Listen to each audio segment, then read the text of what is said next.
Good morning or a night to you fellow Jerry Trippers. I presume you are wondering why I am 7 weeks behind my schedule. If you think it's because of laziness, unmotivation, or all three of the above, then I'm afraid to say that you are wrong. You see, for the past 7 weeks, I've went to a room, but not just any room, I've actually went to the Backrooms.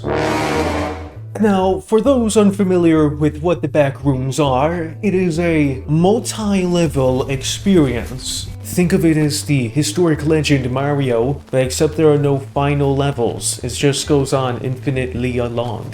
Now viewer, you may be asking yourself, how did Jerry Chimp's no clip into the Backrooms? Well, I'll tell you. Approximately 7 weeks ago, I was walking down this grassy field with a deep dish styled pizza on hand. And let's just say, I didn't go back to my room.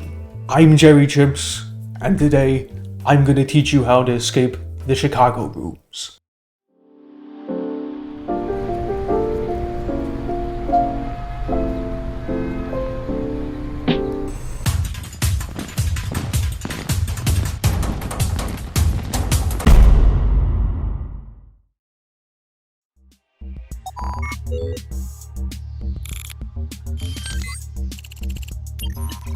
Now, the Chicago rooms are essentially a one-to-one replica of Chicago.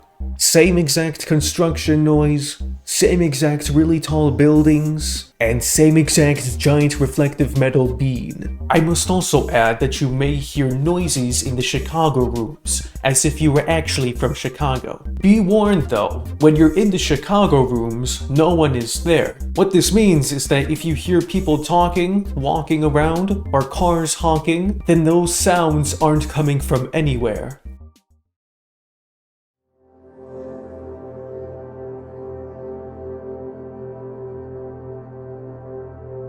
Now, there are a couple of rules when it comes to the Chicago rules. Fortunately, understanding them is easy as 1 and 2 and 3. Rule number 1. Don't put ketchup on your hot dogs. Just like how this is a crime in Chicago, you should never put ketchup on your hot dogs. If one were to do so, they would be transported to level you cheated and thus die. Rule number 2. Don't touch the giant reflective metal beam. Although the giant reflective metal bean looks very nice to touch, it is a dangerous mistake that you will regret. You see viewer, the giant reflective metal bean is kind of the same as the giant reflective metal bean in Chicago, except the giant reflective metal bean in the Chicago rooms is very evil. To elaborate, upon touching the giant reflective metal bean, you will be consumed by it and thus becoming part of the reflection. A sad fate for some. A reflective fate for all. Rule number 3. Don't go to South Chicago.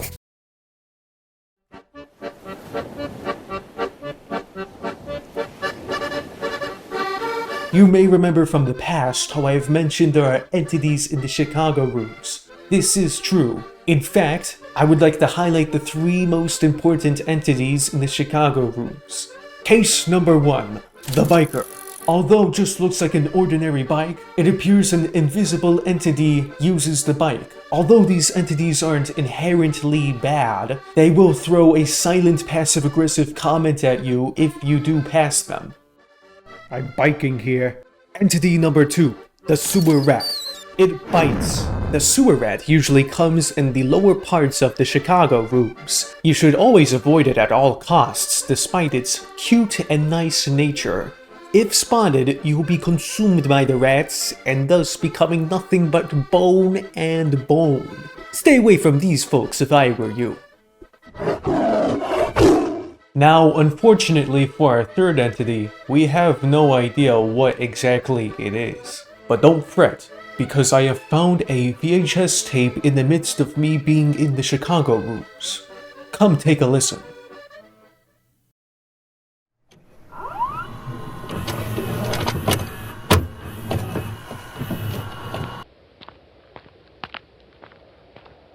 Don't forget about it. Sending in the big rumor. Say hi to the people of Jersey for me. You're dead.